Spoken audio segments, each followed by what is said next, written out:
Salut à tous les amis, bienvenue, nous sommes lundi et nous allons parler de NBA. Et oui, puisque sur la chaîne First Team, nous parlons tout le temps de NBA.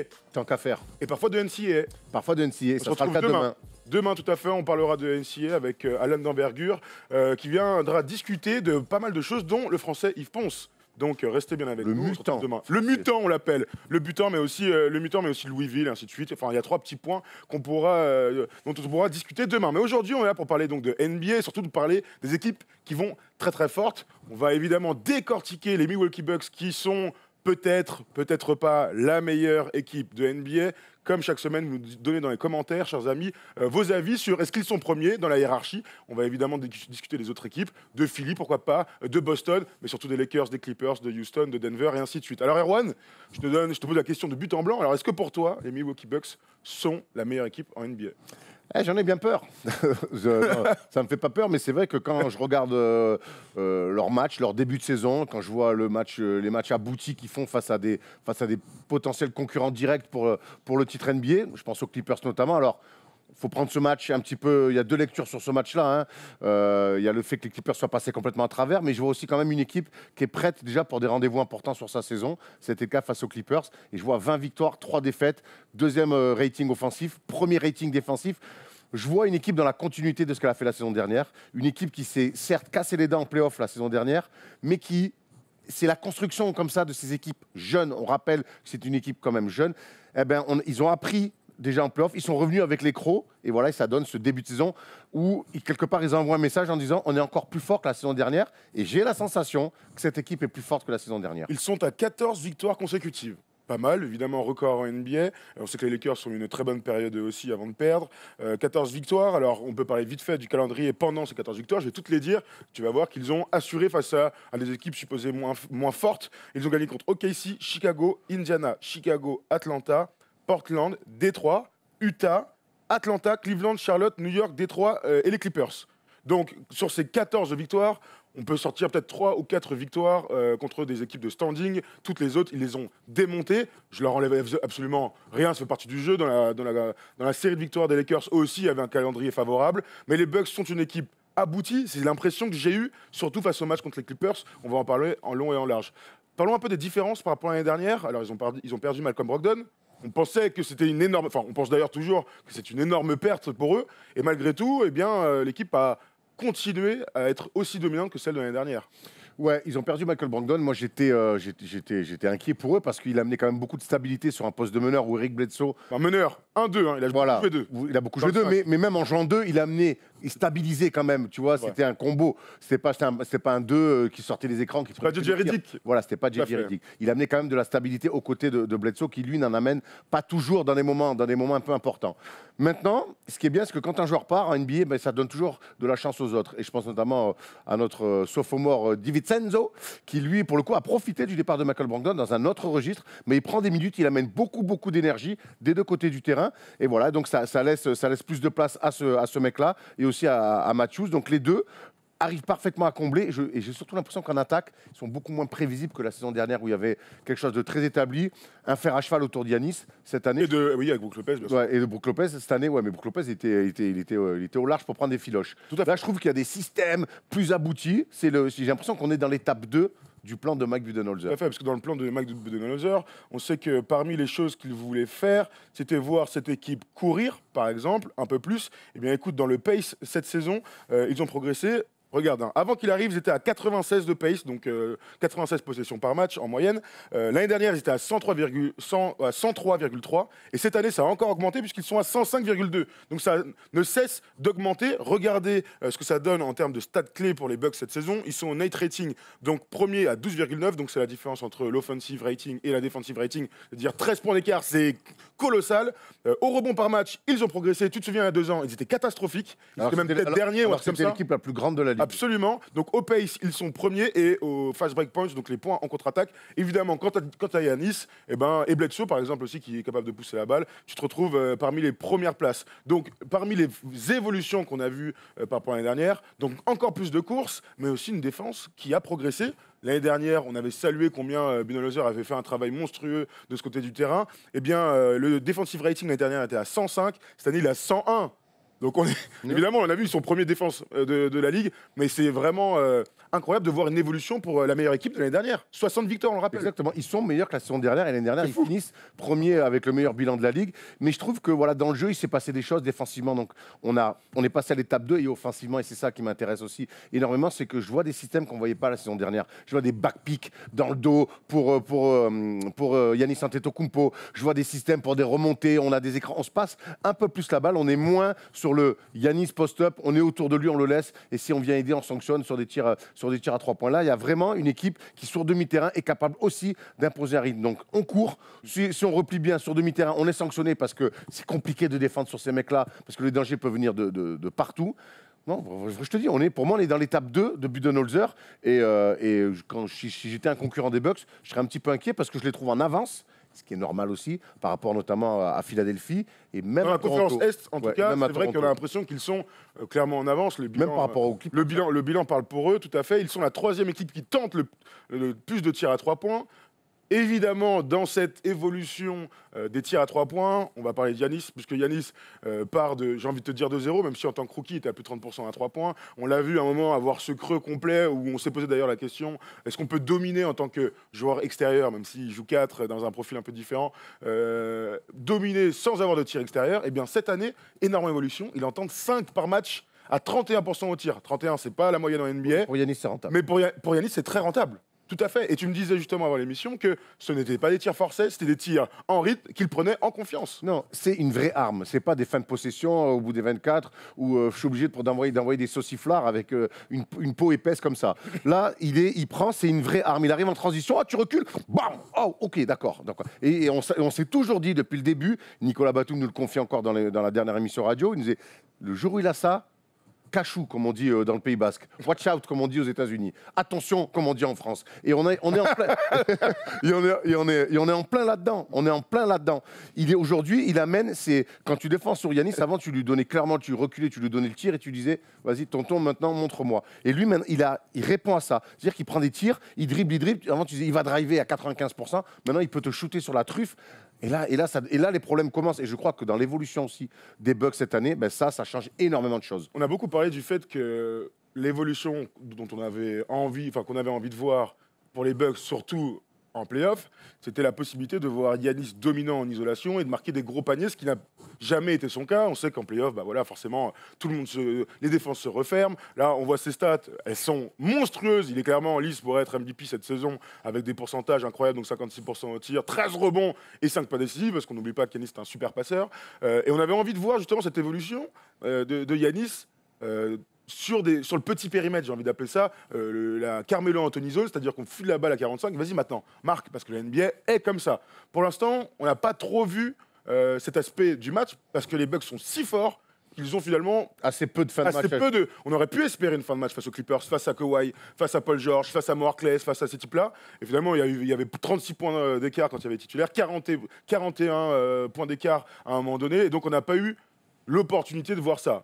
Ils vont pas s'excuser d'être si forts. Ah non. Ils vont pas s'excuser d'être si forts. Maintenant, moi, mon évolution pour Giannis et pour les Bucks, de toute manière, je crois qu'elle se situe là. Les fins de match à gérer par une superstar. Exactement, mais à croire qu'il nous a un petit peu écouté quand même, Giannis, sur l'évolution qu'on attendait de lui, parce qu'il est exactement dans ce qu'on attendait de lui, et les questionnements qu'on avait après l'élimination en play-off, où on l'a vu quand même bien se ramasser avec 4 défaites d'affilée. On se rappelle, il menait 2-0 face aux Raptors, il perd 4 fois d'affilée. Une fois que les Raptors se sont adaptés défensivement, il n'a jamais su trouver des clés individuelles et collectives. Donc maintenant, effectivement, donc là, cette année, on voit qu'il a évolué. Maintenant, oui, effectivement, on aimerait les voir sur des fins de match. Comme tu dis, on va pas s'excuser. Je crois que cette équipe, il faut qu'elle arrive prête en play-off. Ça sera le cas. Elle est déjà, comme je le dis, en avance sur tous ses concurrents directs, hormis les Lakers, avec qui on peut peut-être débattre. C'est la question on va débattre avec les Lakers. Est-ce qu'aujourd'hui, c'est la meilleure équipe, Lakers, eux? En tout cas, ça se joue entre ces deux équipes-là. Ce qui est sûr, c'est que par rapport aux Clippers, par rapport aux Sixers, même par rapport à Toronto, je trouve que c'est une équipe qui est en avance. Déjà, ils sont prêts. Alors après, c'est toujours pas rien. Tu sais, c'est en soirée, quand tu es prêt trop tôt, tu es prêt à 20h et qu'on vient te chercher à 22h, des fois, tu trouves un peu le temps long. Oui, il y a un peu de ça. Alors allons vite fait sur la conférence Est, si tu veux, Erwan. Je reprends les bilans vite fait. Attends, boum, tac, tac, je clique 16, sur mon je bouton. te le dis, moi je les ai de Ils sont à 23. Donc ils sont à 23. Boston est à 16-5. Pas mal. Miami à 17-6. Philadelphie à 17-7. Toronto à 15-7. En fait, le truc, c'est qu'ils sont en avance parce qu'ils sont très, très, très, très, très forts. Parce que derrière, Boston, qui est à combien 76% de victoire, c'est énorme en fait. C'est juste que eux sont très très forts. Je vais regarder vite fait. Donc pour l'instant, en termes de timing, donc ils sont à 23. Les Lakers aussi sont à 23. Ça fait 87% de victoire. Juste pour vous donner un élément de comparaison, quand les Warriors ont fait leur saison à 73 victoires et 9 défaites, ils étaient à 89% de réussite, enfin de victoire. Donc c'est pour donner combien les Bucks et les Lakers sont dans des pourcentages hyper hauts en termes de victoire. Donc j'ai du mal à taper sur les poursuivants tant les Bucks sont forts aujourd'hui. Non, mais au-delà du bilan, moi, quand je prends les Sixers, les Sixers, ils sont pas encore en place. Ils n'ont pas trouvé Leur alchimie, leur alchimie. Ils n'ont oui, pas oui. trouvé encore comment faire mal complètement l'adversaire. Pour l'instant, pour moi, ils vivent sur leur talent individuel et ils se cherchent collectivement encore. Ça va venir. Ce qui est bien en NBA, c'est que tu as 82 matchs de saison régulière. Je ne suis pas inquiet pour eux. Ils iront en play-off largement. Ils auront même l'avantage du terrain, je pense. Mais voilà, ils ont encore du boulot quand même collectivement à faire. Voilà, donc c'est pour ça que je dis que les Bucks sont en avance sur ça. Et c'est pareil pour les Clippers. Je pense que les Clippers, je ne sais pas s'ils cachent leur jeu ou s'ils se cherchent encore. Certainement un petit peu des deux, mais connaissant un petit peu Doc Rivers, je me doute qu'il n'a pas envie de mettre toutes ses cartes sur la table dès maintenant. Mais en tout cas, ce qui est sûr, c'est que Doc Rivers, il n'était pas content de se faire botter le cul comme ça par les Bucks. Hein. C'est ce qu'il a dit en conférence de presse. Tu parlais tout à l'heure du fait d'envoyer un message à la Ligue. Ils avaient déjà joué l'un contre l'autre. Hein. C'était Clippers, Bucks donc à Los Angeles. Il y avait ni Kawhi ni Paul George. Les Bucks avaient gagné. Ça n'avait pas fait grand bruit parce que, bon, bah voilà, forcément, s'il y a les plus grands absents, tu ne peux pas faire d'analyse derrière. Là, c'était quand même un match très attendu. C'était à Milwaukee, à domicile. Et en fait, personnellement, j'étais très surpris de voir ces Clippers-là dominer de la tête et des épaules. Dès le début, tu vois qu'il y a une différence entre les deux équipes. Alors, au talent, évidemment, Paul George, Kawhi, Lou, Montrezl Harrell, tu restes dans le match, tu es capable. Mais en fait, on a vu une équipe collectivement très aboutie, les Bucks, et une équipe qui a joué surtout avec de l'ISO, du pick and roll, enfin des jeux à deux, et ainsi de suite. Avec Michel Delisot. Oh non. Tu m'étonnes qu'il ait pris 35. T'es toujours avec Mimi, hein. Le plus grand président de l'histoire du pays. Mais moi, c'est là où j'ai été impressionné par les Bucks. T'étais plus impressionné par les Bucks? Oui, parce que on a toujours des fois ce prisme de dire ouais, mais bon, ils ont lâché le match et tout. Ouais, mais au bout d'un moment, ils sont venus à Milwaukee. C'est quand même une équipe qui était au complet. Oui. Paul George, Kawhi, Pat Beverley, blablabla, on défend. Et là, nous, on veut envoyer des messages. C'est ce qu'il laisse passer. Et là, ils se sont fait marcher dessus. Ils sont rentrés tête basse. C'est-à-dire qu'au milieu du troisième quart-temps, merci, allez vous coucher. Et la conférence de presse de Doc Rivers en fin de match, elle est pas anodine. Il n'était pas content. Il a dit voilà, c'était l'anniversaire de Giannis. Ben, on ne savait pas quoi lui offrir. On lui a offert le match. Donc quelque part aussi, je pense que c'est bien de masquer un peu son jeu. C'est une nouvelle équipe, les Clippers. Ils veulent pas peut-être tout mettre sur la table, mais ce qui est sûr, c'est que se faire casser la gueule comme ça, ça aide pas grand monde. Hein. Dans des matchs comme ça, tu n'en as pas 40 des matchs dans la saison où tu peux jouer quand même des prétendants au titre, que tu peux éventuellement retrouver en finale et se faire marcher dessus comme ça. Ça reste qu'un match, certes, mais le message, c'est de dire que les Bucks, aujourd'hui, sont une meilleure équipe que les Clippers. Ils ont pris 119-91. On a dit à un moment, c'est monté à 41 points. C'était dans le garbage time. Mais quand les titulaires sortent, il y a 36 points d'écart. Et c'est au début du quatrième quart-temps. Et ils sont Il y a un garbage time de 10 minutes. Et ils sont complets. Ils sont complets. Ils se sont fait marcher dessus. Alors ça nous amène du coup à parler des autres équipes. On l'a compris, au vu de ce match, les Clippers sont un peu en retard. Mais parlons des Clippers avant de parler des Lakers, qui est leur plus gros concurrent au titre justement de meilleure équipe de NBA actuelle. Les Clippers, est-ce que tu es un peu déçu par leur début de saison? J'arrive pas à être déçu. Je suis déçu de ce match-là parce que j'étais devant mon écran et que j'avais envie de voir un vrai match de basket et pas une purge, pas un blowout. J'ai du mal à être déçu, mine de rien. Ils ont 2 méga stars à intégrer dans ce collectif-là. Alors, certes, les choses étaient en place. Il y avait un banc qui marchait, il y a un coaching staff qui fonctionne bien. Maintenant, il y a quand même 2 méga stars qui arrivent et à qui il faut faire une place. J'ai l'impression que ça se fait naturellement. Mais, mine de rien, on est loin, si tu veux, même de leur potentiel complet. Et pourtant, j'arrive pas à m'inquiéter pour ces mecs-là. Heureusement, non? Oui, heureusement. Tu l'as dit tout à l'heure, c'est comme avec des champions, ça sert à rien d'être prêt au début d'année. Ouais, mais les Lakers, par exemple, où c'est un peu similaire avec un LeBron qui a raté la moitié quasiment de la saison dernière, Anthony Davis qui arrive, beaucoup de changements quand même par rapport à la saison passée. Je trouve les Lakers, pour le coup, ça file plus. Après, il y a peut-être un LeBron James aussi revanchard par rapport à la saison dernière, Clairement. que eux, Paul George et Kawhi Leonard n'ont pas besoin de prendre de revanche. J'ai l'impression qu'ils se laissent le temps, disons. Ouais, tu vois, il y a un côté, on sait que c'est une grosse équipe, on sait que sur une série, tu vois, parce que la dernière question, quand on va faire des match-ups, c'est qui passe entre les Bucks et les Clippers. Moi, aujourd'hui, je suis incapable de dire qui passerait. On peut en discuter pendant 1000 ans. Tu sais pas comment la série peut tourner. Il y a un truc, c'est vrai, c'est que Kawhi Leonard, qui a commencé au tout début de saison, était magnifiquement fort, incroyable, sur la lignée de ses stats et de son impact avec les Raptors. Et là, ces derniers temps, il est un peu moins fort. Alors, un peu moins fort, évidemment, je m'entends, c'est pour Kawhi Leonard, donc ça reste du calibre de MVP, mais je le sens moins dominant, il a plus d'échecs, je regardais ses pourcentages au true shooting, donc les shoots sont pondérés, il est sous la moyenne de la ligue. Donc, c'est des petites stats comme ça qui te font pas kiffer. Alors, sans dire que je suis inquiet pour les Clippers, parce que vraiment, la saison est très longue, mais c'est pas un retard à l'image, parce qu'ils sont clairement dans le top 4 de la ligue. Mais quand on faisait les previews en pré-saison, on disait que c'était une super équipe l'année dernière qui avait juste, enfin entre guillemets, hein, juste ajouté beaucoup de talent à des postes clés. C'est une réalité. Le retour de Paul George, il a montré des choses. Et pourtant, voilà, il continue à perdre des matchs. Donc, moi, j'ai du mal, comme toi, un peu à me situer entre ça marche bien, ça marche pas bien. Je suis. Pour revenir sur Kawhi, moi, j'ai un petit doute et j'en parlais avec Thomas Laroukis, qui viendra bientôt d'ailleurs dans les émissions nous parler un petit peu.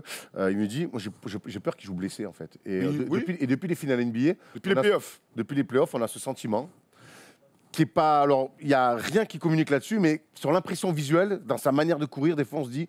Il est blessé, alors il s'est pas fait les croisés, mais on a l'impression qu'il est gêné, qu'il y a une gêne. Et ça peut expliquer cette espèce de gestion autour de Kawhi Leonard où on le met au repos dès qu'on peut. Et j'ai l'impression qu'il y a une gêne autour de son genou.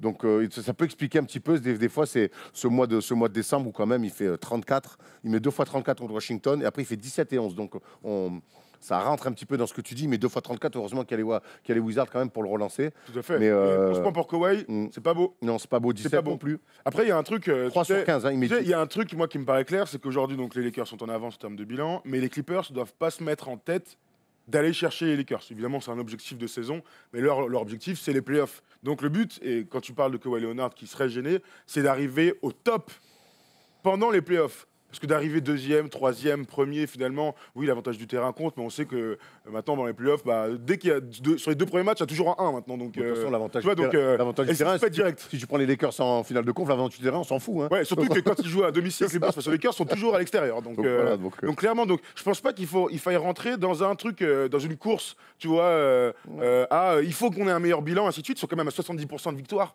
Donc ça leur donne une saison aux alentours de 60 victoires à la fin de la saison, ce qui serait incroyable. Je pense que Doc Rivers, il n'est pas inquiet par rapport à ça. Je pense qu'il est focalisé sur lui, sur l'état de santé de Kawhi Leonard. Moi, je reste persuadé qu'il y a une forme de gêne. Et puis que cette équipe gagne un petit peu plus en constante. Et surtout, je crois que c'est là où il doit mettre, il doit appuyer. C'est défensivement. Parce qu'on sait qu'au début, on fantasmait sur dire c'est le meilleur 5 défensif de la ligue.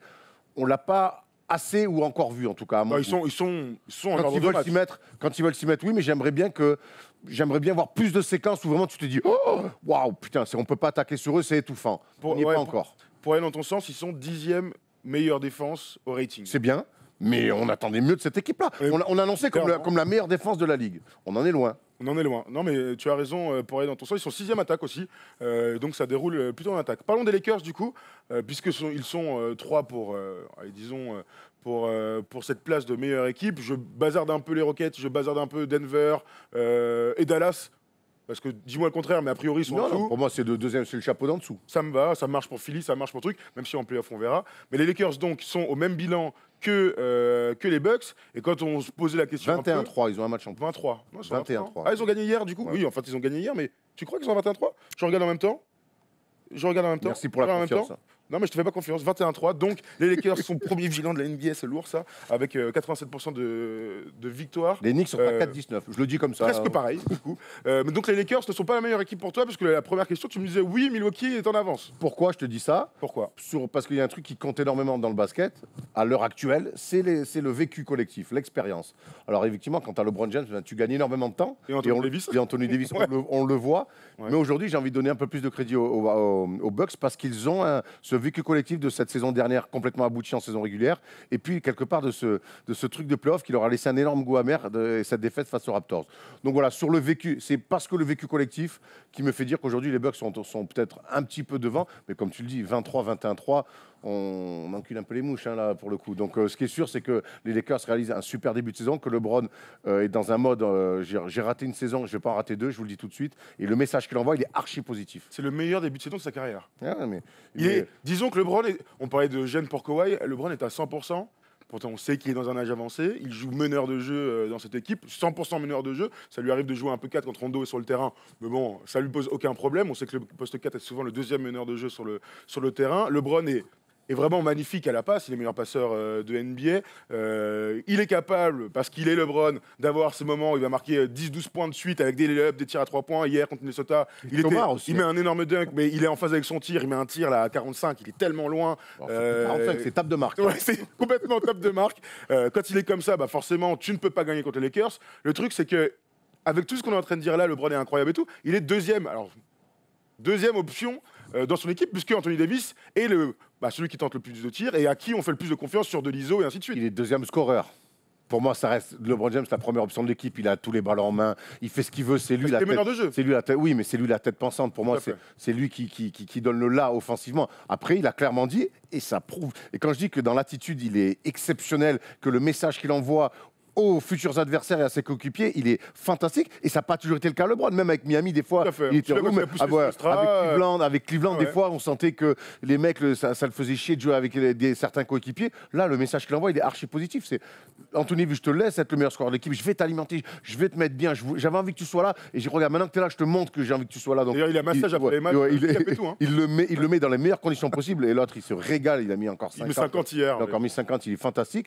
Et je trouve que défensivement, LeBron est aujourd'hui, waouh, enfin, moi, à voir LeBron, c'est un réel plaisir parce que je l'ai rarement vu aussi épanoui comme ça sur un terrain de basket. Non, mais tu as raison, c'est vrai qu'il est épanoui des deux côtés du terrain. Il s'éclate, il est content de faire ce qu'il fait. Alors, est-ce que c'est le fait de jouer à la main? Peut-être. Alors, on sait on se rappelle qu'à Cleveland, quand ils vont en finale et tout, alors il y a Kyrie Irving qui monte la balle et tout ça, mais qu'il est, tu disais pas de tête pensante, il est pas meneur de jeu, mais on dit point forward. Là, il est vraiment meneur de jeu. C'est un changement minime peut-être, mais c'est lui qui remonte toutes les balles. Ouais, mais il joue donc avec Avery Bradley quand il n'est pas blessé, avec KCP et avec Danny Green, donc il n'y a pas d'autre mec qui peut monter la balle. Et le fait qu'il soit meilleur passeur de la ligue, je pense que ça prouve qu'il kiffe. Qui kiffe ce poste-là quelque part, même si entre point forward et meneur de jeu, dans ce basket d'aujourd'hui, la différence elle est maigre. Mais lui, quelque part, je pense qu'il s'est dit ok, je vais jouer meneur, ça me fait kiffer. J'ai envie d'être dans la page, j'ai envie d'impliquer tout le monde. Je l'ai jamais vu comme ça, même avec Wade et Bosch, je l'ai jamais vu comme ça, avoir autant envie d'impliquer les mecs. Voilà. Alors du crédit à Frank Vogel. Énorme crédit à Frank Vogel et à son staff, on imagine aussi, à Jason Kidd. Qui visiblement a rangé les savons. Voilà, c'est ça. Apparemment, la savonnette, il a laissé dans le papier. Bah, ça se passe bien. Il a laissé dans le papier. Et puis, on peut peut-être dire aussi que Jason Kidd, qui était un meneur de jeu exceptionnel, peut-être que là aussi, il y a une relation. Il a peut-être j'ai pas vu grand-chose. J'ai pas vu beaucoup de déclats à ce sujet-là. Mais en tout cas, on peut imaginer que le travail au quotidien de Jason Kidd avec LeBron James, ça peut s'expliquer, quoi. Et là où je te rejoins, c'est que, on parle de hiérarchie d'équipe, on parle aussi de hiérarchie de coaching staff. Et que Frank Vogel est le coach, il n'y a aucun problème. Alors certes, quand tu gagnes des matchs, ça gomme forcément beaucoup d'inimitié, on le sait très bien. Mais en fait, j'ai aucune déclaration de Jason Kidd, même pas pour aller contre Vogel, mais juste deux déclarations de Jason Kidd qui me vient à l'esprit. Tu vois, il est vraiment assistant. Et on lui en demande pas plus. En même temps, ils sortent quand même les Lakers d'une saison où ils font pas les playoffs avec LeBron James, une saison avec Magic Johnson, Rob Pelinka où c'est quand même vilain ce qui se passe. Tu vois, l'image qu'il redonnait, tu avais l'impression, à un moment donné, on a cru que c'était les Knicks. Tant c'était le bordel. Je pense qu'à un moment donné, il y a un boss qui a dû dire, je pense Rob Pelinka ou même peut-être au-dessus, qu'on a dû dire, on arrête. C'est Ginny peut-être. Ouais, de donner cette image-là qu'on est des cassos, c'est fini. Maintenant, il y a tout le monde. Magic est parti. Il y a des mecs en place. On fait avec ce qu'on a. On dit plus un mot. Et en tout cas, ça marche sur le terrain et même dans les bureaux, ça a l'air beaucoup plus sain. Et voilà, cette franchise, en peu de temps finalement, elle s'est remise dessus. En même temps, faire venir des mecs comme Anthony Davis, ça aide. Hein. Alors, j'ai deux trucs à te dire, Erwan. D'abord, quelques stats pour les Lakers. Ils sont 5e en attaque au rating. Ils sont 3e en défense, donc c'est moins bien que les Bucks. Ils sont aussi l'équipe qui a le plus haut pourcentage au tir marqué. Donc de réussite au tir. Ils sont 4e à la passe, 4e au steals et 1er au bloc. Ça, c'est évidemment Anthony Davis, mais aussi c'est le fait de toujours jouer avec Jamal McGee, avec Dwight Howard, ou Anthony Davis et Kyle Kuzma sur le poste 4, mais en tout cas de jouer grand. Et dans la NBA actuelle, alors certes, il y a aussi nos amis les Bucks qui jouent grand, il y a aussi Philadelphie qui joue grand, mais les Lakers ont choisi ce morphotype d'équipe et clairement, ça leur réussit parfaitement. ça serait un super débat pour le faire des choses, de Ouais. se demander est-ce que le small ball est mort. Bon, on verra Moi, qui sera quand champion. quand je vois que les Lakers adorent jouer avec Anthony Davis, on remet complètement Davis en poste 4, alors il y a 2 ans, 3 ans, ils disaient non, il faut qu'il joue 5. Alors que là, ils l'ont mis poste 4, il fait peut-être la meilleure saison de sa carrière. Et derrière, autour de lui, on lui met du Javal Magui, du Howard. Ouais. Et on le voit dans les top 10, on le voit dans les matchs, comme ils sont vaillants en rebond, comme sur les comptes, les deuxièmes rideaux, comme ils arrivent à bien organiser leur défense. C'est une question que j'ai envie de me poser. On pourra poser, Dans un First des choses que le small ball est mort. Ouais, avec plaisir. Et le deuxième truc que je voulais te dire absolument, c'était que, en fait, l'image de début de saison des Lakers, pour moi, c'est quand tu as vu Caldwell Pope, qui était, on va se Dramatique. dire vraiment honteux, catastrophe, cata. Frank Vogel le fait finir quelques matchs. Tout le monde se dit, mais attends, vous êtes sérieux? Alors certes, les Lakers continuent à gagner. On a complètement oublié la défaite contre les Clippers. J'ai l'impression que c'était l'année dernière. Et puis Bradley se blesse et il est intronisé dans le 5 et le mec se remet à taffer. Je me souviens d'une fin de match où il met un gros tir pour que les Lakers gagnent. Derrière, sur Instagram, les Anthony Davis, les LeBron, bravo mon gars, les Danny Green et tout, bravo mon gars, on savait que tu pouvais le faire un. Et ça montre clairement que cette équipe vit très bien, que les leaders sont en place, qu'ils ne sont pas, qu'il n'y a pas de petite guéguerre d'ego. Et pourtant, Kuzma est plutôt cata en ce moment. Donc tu as quand même quelque chose que tu n'avais pas vu depuis très longtemps, j'ai envie de te dire depuis 10 ans, au sein de cette franchise. Et je suis très content. Le Caldwell Pope, on appelle ça une Jordan à ma vie. Tout à fait, c'est une Jordan à ma vie, cher Aaron. Alors je te pose cette question puisque c'est ce qui nous amène là. Milwaukee est donc pour toi la meilleure équipe de NBA. Moi je continue à penser que c'est les Lakers. J'attends leur affrontation le 20 décembre. Ça va arriver très vite, ça va être très très cool.